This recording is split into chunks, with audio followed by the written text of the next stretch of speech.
The red dust of New Gibraltar's waste clung to Specialist Liam Blackwood's visor as he picked his way through the wreckage of the research outpost. Around him, the remnants of the morning's battle lay scattered across the rust-colored sand, twisted metal, shattered glass, and the occasional glint of spent ammunition casings catching the light of the setting sun. His tactical display showed nothing but ambient heat signatures, yet something kept drawing him deeper into the ruins. Perhaps it was intuition, or maybe just the lingering effects of too many stims taken during the fight. Either way, Liam couldn't shake the feeling that he'd missed something important. "Base, this is Blackwood," he transmitted. "Final sweep of Sector 7, nearly complete. Nothing but debris so far." The response came through with a burst of static. "Copy that, Specialist. Wrap it up and return to Checkpoint Delta. Command wants all units clear before nightfall." Liam acknowledged the order but continued his careful advance. The Nihai attack had come without warning, their drop ships descending from the upper atmosphere like falling stars.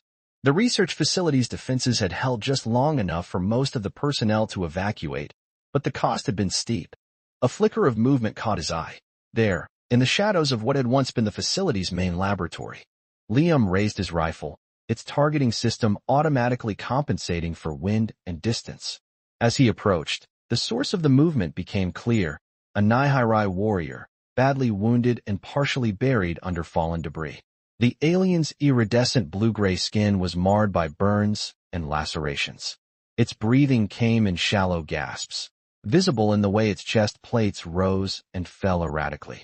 From the more delicate features and smaller frame, Liam guessed it was female, though his knowledge of Nihai physiology was limited at best. Standing over the injured alien, Liam's finger tightened on the trigger. His orders were clear: no survivors, no prisoners. The Nihai had shown humanity no mercy in their campaign of expansion across the colonial frontier. There was no reason to expect they'd start now. But something made him hesitate. Maybe it was the way the Nihai's eyes flickered open, revealing not the cold hatred he'd expected, but something that looked remarkably like fear. Or perhaps it was the small pendant clutched in her hand, not a weapon or a piece of military equipment, but what appeared to be an artistic rendering of a distant solar system. "Please," the Nihai whispered in halting English, her translator clearly damaged. "Not like them. Help." Liam's training screamed at him to pull the trigger, to follow protocol and eliminate the threat. Instead, he found himself lowering his weapon. "Base, Sector 7 is clear," he transmitted, his decision made. "Nothing to report. Returning to checkpoint." But he didn't leave. Instead, he began carefully removing the debris pinning the Nihai down. Her injuries were severe but not immediately life-threatening. With proper medical attention, she might survive. "My name."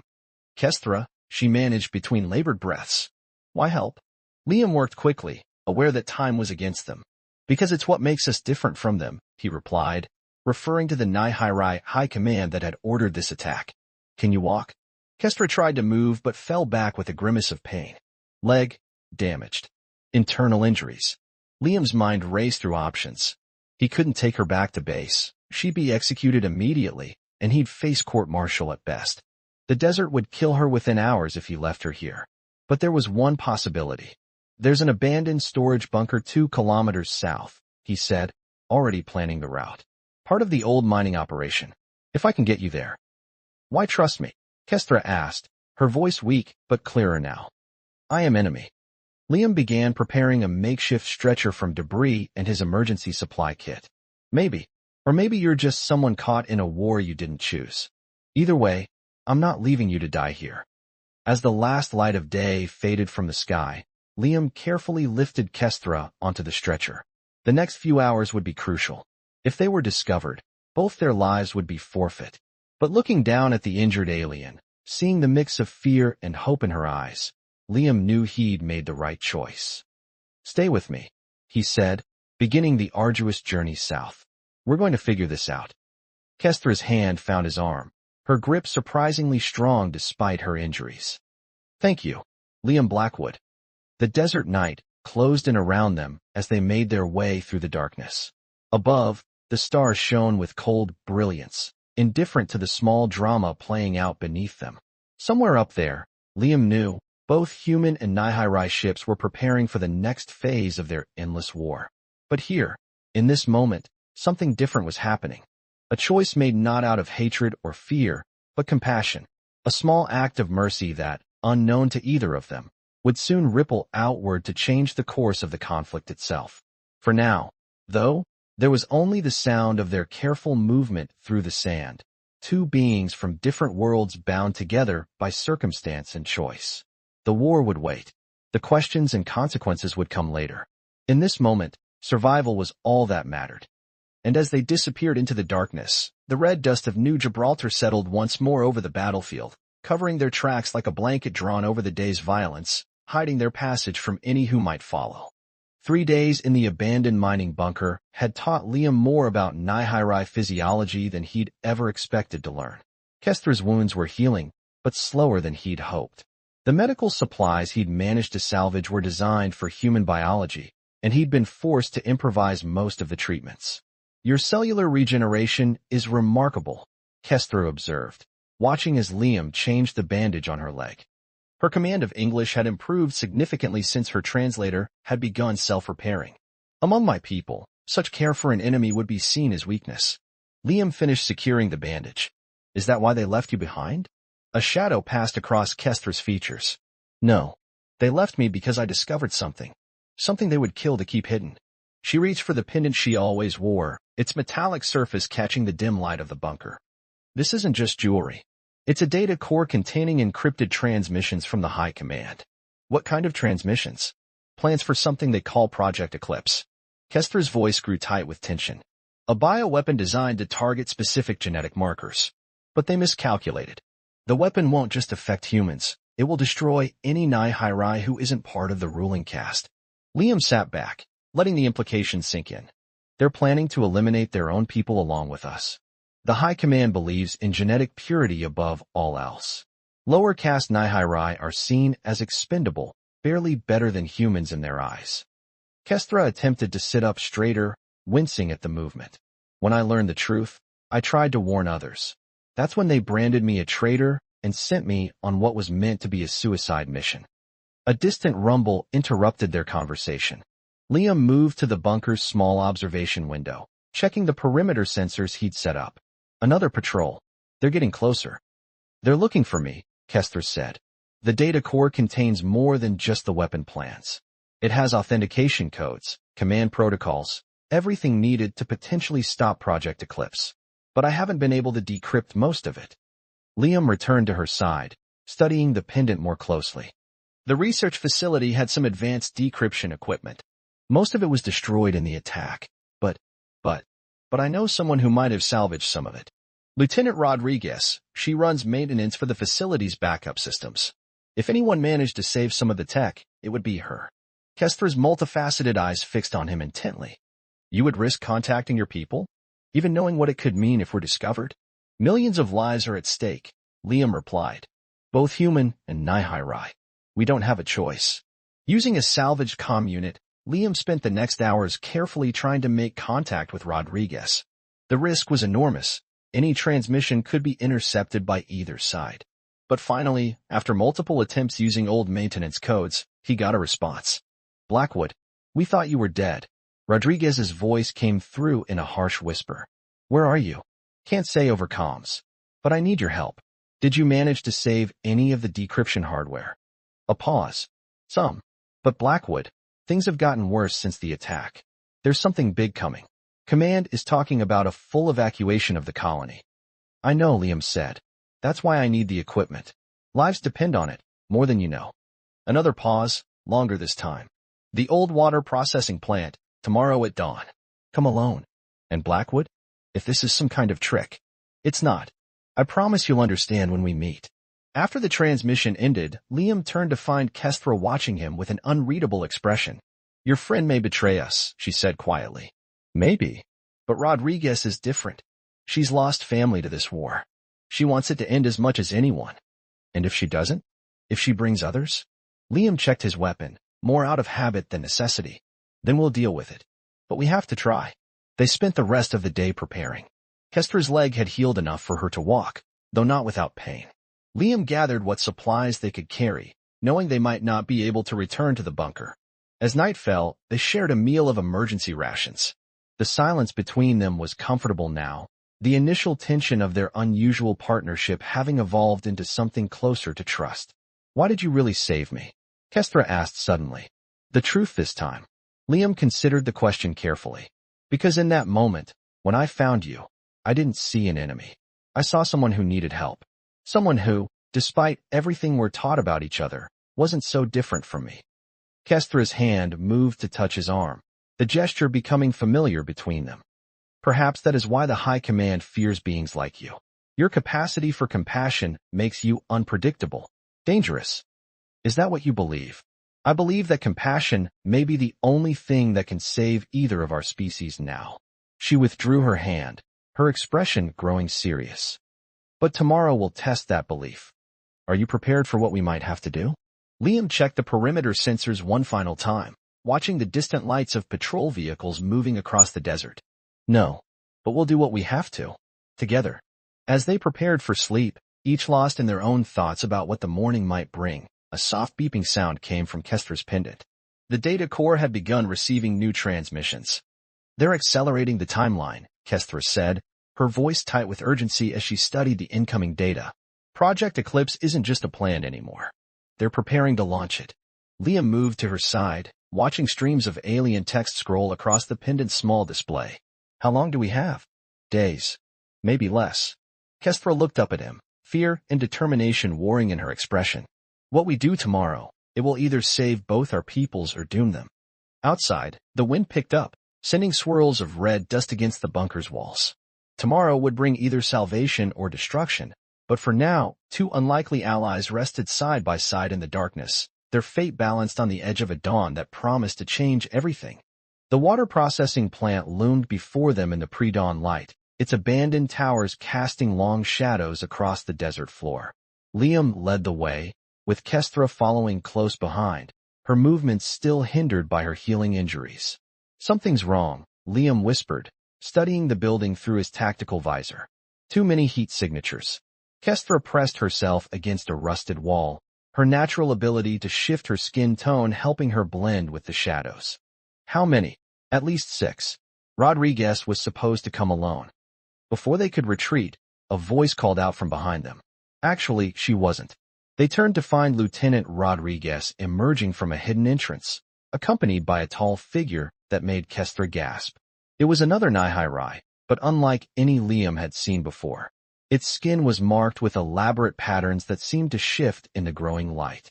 "This is Niren," Rodriguez said, lowering her weapon. "And we've been waiting for someone like you too." The next hours were a blur of revelations. Inside the plant's underground levels, Liam and Kestra discovered an entire network of resistance fighters, both human and Nihai working together in secret. The facility had been converted into a command center, filled with salvage technology and encrypted communications equipment. "We've known about Project Eclipse for months," Niren explained, his translator producing perfectly accented English. "But we lacked the access codes to stop it. Until now." His gaze fixed on Kestra's pendant. Kestra held the data core tightly. "How can we trust you?" "Because like you, I was once part of the High Command," Niren replied. "I saw their corruption firsthand. Their willingness to sacrifice millions for their vision of genetic purity." He rolled up his sleeve, revealing a pattern of scars. "These marks are what happens to those who question their authority." Rodriguez moved to a central console, bringing up a holographic display of orbital patterns. "We've been tracking unusual ship movements for the past week. The Nihai fleet is positioning itself for something big." "The weapon deployment," Kestra said. "They'll release it through the atmosphere, letting it spread across both our populations." Liam studied the tactical display. "How long?" 2 days, Rodriguez answered. "Maybe less. But with the codes in Kestra's data core, we might have a chance to stop it." The resistance base hummed with activity as they worked to decrypt the data. Humans and Nihai moved together with practiced efficiency, years of shared struggle having erased the boundaries between species. Liam watched in amazement as a human technician casually joked with her Nihai counterpart while they analyzed transmission patterns. "Hard to believe, isn't it?" Rodriguez said, noticing his expression. "After the first attacks, a group of Nihai defectors reached out to us. They discovered the High Command's plans and couldn't stay silent. We've been building this network ever since. Why didn't you tell me sooner? We had to be sure about you." She nodded toward Kestra, who was working with Niren to decode the pendant's contents. Your choice to save her, to risk everything to protect an enemy that proved you were ready. A sudden commotion drew their attention. Kestra had managed to unlock a new layer of data, revealing detailed schematics of the bioweapons delivery system. These are the command codes for the entire deployment network, she announced, her voice tight with excitement and fear. With these, we could. An alarm cut through the air. One of the perimeter sensors had been triggered. Multiple contacts approaching from the north, a resistance fighter called out. Heavy vehicles, at least 3 squadrons. They must have tracked our decryption attempts, Niren growled. The High Command has found us. Rodriguez was already moving, shouting orders. Initiate evacuation protocol. Get the essential equipment to the backup site. Liam turned to Kestra, seeing his own determination reflected in her eyes. How much more time do you need with the codes? 10 minutes, maybe 15 to complete the transfer. You'll have it. He checked his weapon and turned to Rodriguez. We'll hold them off. Get everyone else out through the tunnels. The next minutes were chaos. As the resistance fighters began their evacuation, Liam and a small group of volunteers took up defensive positions. Through his scope, he could see the approaching forces, a mix of Nihai elite guards and combat mechs. This is it, Rodriguez said, taking position beside him. Everything we've worked for comes down to holding this line. The first shots lit up the dawn sky, energy weapons cutting through the air. Liam's team returned fire, using their knowledge of the facility's layout to their advantage.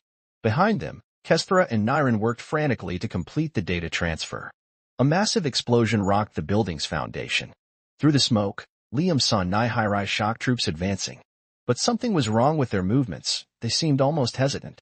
They're lower caste warriors, Kestra called out, recognizing their armor patterns. They don't know they're being sent to die. Niren made a decision. Standing up, he began broadcasting on an open channel in the Nihai language. Liam couldn't understand the words, but he saw their effect.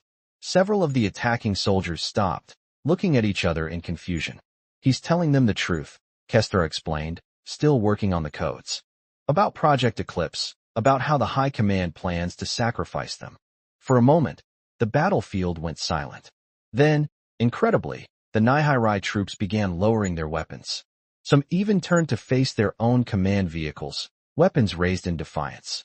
Transfer complete, Kestra announced. We have everything we need. Rodriguez was already coordinating the retreat. Fall back to the tunnels. Move. As they made their way to the escape route, Liam saw something remarkable. The defecting Nihai troops were joining them, their numbers growing as more learned the truth. What had begun as a desperate last stand was becoming something else, the start of a true revolution. In the tunnels below, as they moved toward the backup facility, Kestra caught Liam's hand. This changes everything, she said softly. With these troops joining us, with the command codes.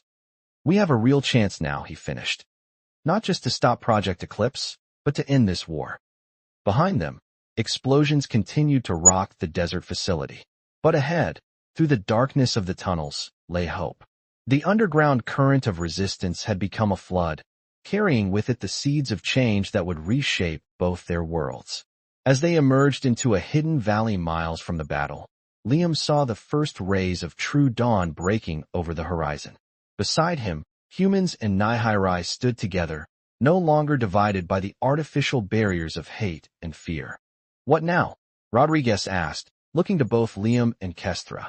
Kestra held up the data core, its surface gleaming in the morning light. Now we take the fight to them.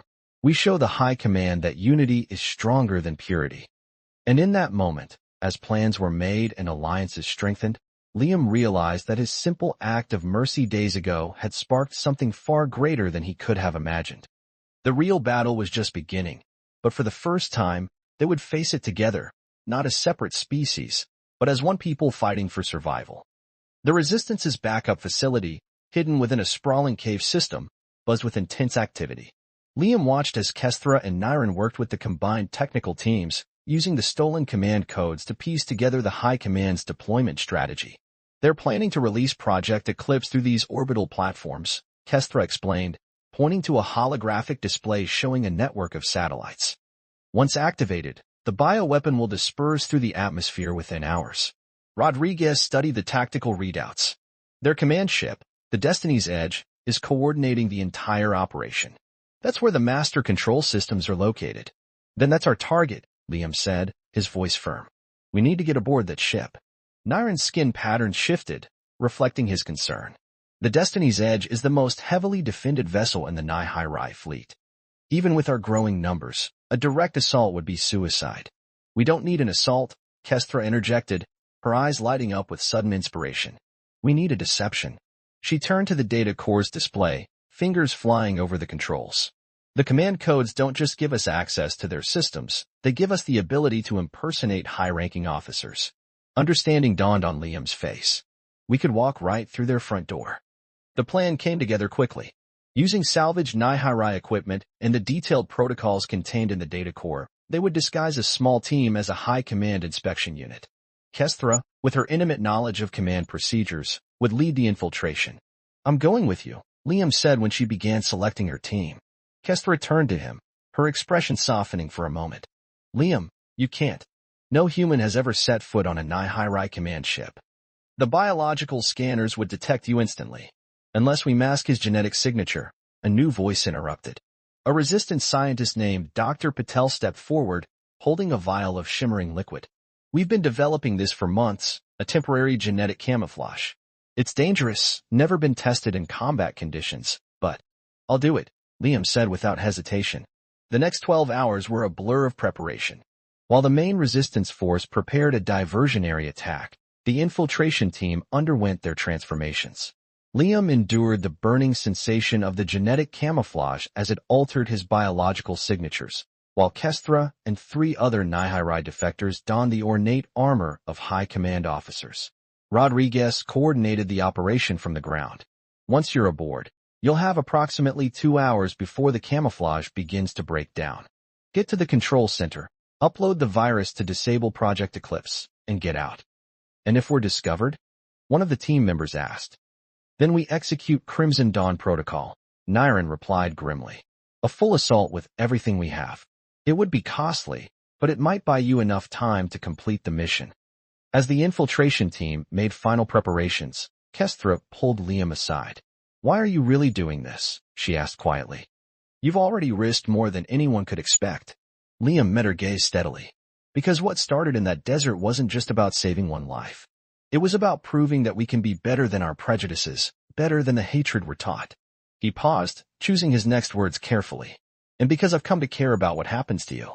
Kestra's hand found his, their fingers intertwining. When this began, I thought your compassion was weakness. Now I understand it's the greatest strength your people possess. She pressed her forehead to his in a traditional Nihai gesture of trust. Whatever happens aboard that ship, I'm honored to face it with you. The moment was interrupted by Rodriguez's urgent call. Multiple ships descending from orbit. The Destiny's Edge is taking up position for weapon deployment. It's now or never. The infiltration team boarded their stolen shuttle, modified to broadcast high command identification codes. As they rose through the atmosphere, Liam felt the genetic camouflage burning in his veins, fighting against his natural biology. Through the viewport, the massive form of the Destiny's Edge came into view. The command ship was a city in space, its crystalline architecture reflecting the light of New Gibraltar's sun. Somewhere within that labyrinth of corridors and chambers waited the key to saving both their species or their mutual destruction. Destiny's Edge Control, this is Inspector General Vex with Priority Override Team Alpha, Kestra transmitted, her voice carrying the cold authority of a high command officer. Requesting immediate docking clearance for emergency protocol review. There was a tense moment of silence before the response came. Clearance granted, Inspector General. Welcome aboard. As their shuttle approached the docking bay, Liam checked the timer on his tactical display. 2 hours to either save their worlds or watch them burn. The genetic camouflage sent another wave of pain through his body, a reminder of the price of deception. Kestra's voice came through their secure channel, meant only for the infiltration team. Remember, from this moment forward, we are high command. Show no mercy, no hesitation. The future of both our species depends on maintaining this illusion. The shuttle touched down in the Destiny's Edge's main docking bay. As the team prepared to disembark, Liam caught a final glimpse of New Gibraltar below, its red desert now hidden beneath gathering storm clouds. Somewhere down there, the combined forces of humanity and Nihai resistance waited, ready to launch an assault that would likely mean their deaths if the infiltration failed. For compassion, Liam whispered, echoing the words that had started this journey. For change, Kestra responded, leading them toward the airlock. The doors opened with a hiss, and they stepped into the heart of their enemy's stronghold, carrying with them the hopes of 2 species and the weight of countless lives. The true test of their unlikely alliance was about to begin. The corridors of the Destiny's Edge thrummed with energy as Liam followed Kestra's lead, fighting against the increasing pain of the genetic camouflage. Their small team moved with practiced precision, their borrowed high command armor allowing them to pass unchallenged through security checkpoints. The main control center is 3 levels up, Kestra murmured through their secure channel. But something's wrong. Security protocols are heightened. They rounded a corner to find the corridor filled with armed guards surrounding a tall, aristocratic Nihiri whose elaborate armor marked him as genuine high command. Inspector General Vex, the commander said, addressing Kestra. Your arrival is unexpected, especially given that I personally executed someone by that name 3 days ago. Everything happened at once. Alarms blared as Kestra dove for cover, pulling Liam with her as energy weapons lit up the corridor. Their teams scattered, returning fire as they sought defensive positions. Crimson Dawn Protocol, Liam transmitted to Rodriguez. We're blown. The ship shuddered as the first waves of resistance fighters began their assault. On every view screen, alerts flashed as human and Nihiri rebel ships engaged the fleet's outer defenses. The control center, Kestra shouted over the chaos. We can still make it. Liam checked his timer, less than an hour before the genetic camouflage failed. Lead the way. They fought their way through the ship's winding corridors, the resistance attack drawing away many of the defending forces. But with each passing minute, Liam felt his disguise weakening. His skin burned as his human DNA fought against the camouflage. They reached the final security door just as Liam's camouflage began to visibly fail. Behind them, boots thundered on metal decking as security teams closed in. It had opened. Liam ordered, taking up a defensive position. Kestra worked frantically at the control panel, using the command codes to override the locks. Almost there. The door slid open to reveal the Destiny's Edge's nerve center. But they weren't alone. The High Command commander from the corridor stood waiting, surrounded by elite guards. I must admit, I'm impressed, he said, studying them with cold fascination. A human, aboard my ship? Your genetic masking technology is remarkable. Almost as remarkable as your willingness to die for these lesser beings, Kestra. They're not lesser beings, Kestra replied, her voice filled with conviction. They're capable of things you can't imagine. Compassion, growth, change, weakness, the commander spat. The same weakness that infected you. Project Eclipse will cleanse that weakness from both our species. Liam saw Kestra's hand move subtly toward her weapon. He caught her eye, a lifetime of understanding passing between them in a moment. You're right about one thing, Liam said, drawing the commander's attention. We are capable of change. He threw himself sideways as Kestra fired, her shot catching the commander off guard. The control room erupted into chaos as both sides engaged. Through the viewport, Liam saw resistance ships breaking through the fleet's defenses, Rodriguez and Niren leading the charge. The genetic camouflage finally failed completely, sending Liam to his knees in agony. But he fought through the pain, making his way to the main control terminal. Behind him, Kestra held off the guards with precise shots. The virus, she called out. Upload it now. Liam's fingers flew over the alien controls, following the patterns they'd memorized. The ship's systems fought him, but the command codes from Kestra's data core gave him access. On the main screen, Project Eclipse's launch countdown continued its merciless advance. A shot grazed his shoulder, spinning him around. The High Command commander stood over him, weapon raised. You can't stop this. Genetic purity must be preserved. No, Kestra's voice rang out. She stood at the auxiliary terminal, her own weapon steady. What must be preserved is life. All life. She fired as Liam dove for the controls, completing the upload. The commander fell as the virus tore through the ship's systems, corrupting Project Eclipse's deployment codes and spreading through the fleet's network. It's done, Liam announced, watching as the bioweapons launch sequences failed across every ship. The weapon's been neutralized. Through the viewport, they watched as the resistance fleet pressed their advantage. One by one, the Nihiri ships stood down as the truth about Project Eclipse spread through their crews. The revolution they'd started in the desert had reached the stars. Kestra helped Liam to his feet, supporting him as the last effects of the genetic camouflage faded. "I never thought I'd see this day," she said softly. "Command center secured." Rodriguez's voice came through their comms. "The fleet is standing down." "Repeat, the fleet is standing down." In the hours that followed, as human and Nihiri medical teams treated the wounded, Liam stood with Kestra in the Destiny's Edge's observation dome. Below them, New Gibraltar's red desert gleamed in the sunlight, no longer a battlefield but a symbol of possibility. "What happens now?" Liam asked, watching as ships from both species worked together to secure the peace. "We rebuild," Kestra replied, "not as separate species, but as proof that compassion can overcome hatred." She turned to him, her expression gentle. "You taught me that, in the desert, when you chose mercy over duty." "We taught each other," Liam corrected, taking her hand. "And now we can teach others." As the sun set over New Gibraltar, casting the sky in shades of crimson and gold, human and Nihiri crews celebrated together throughout the fleet. The war that had seemed endless was over, ended not by weapons or hatred, but by an act of compassion that had grown into something greater than either species could have imagined. In the desert below, the red dust settled over empty battlefields, covering the scars of war. And in orbit, aboard a ship that had nearly brought destruction to both their peoples, two beings from different worlds stood together, their joined hands a bridge between species and a promise of a future beyond the stars they shared.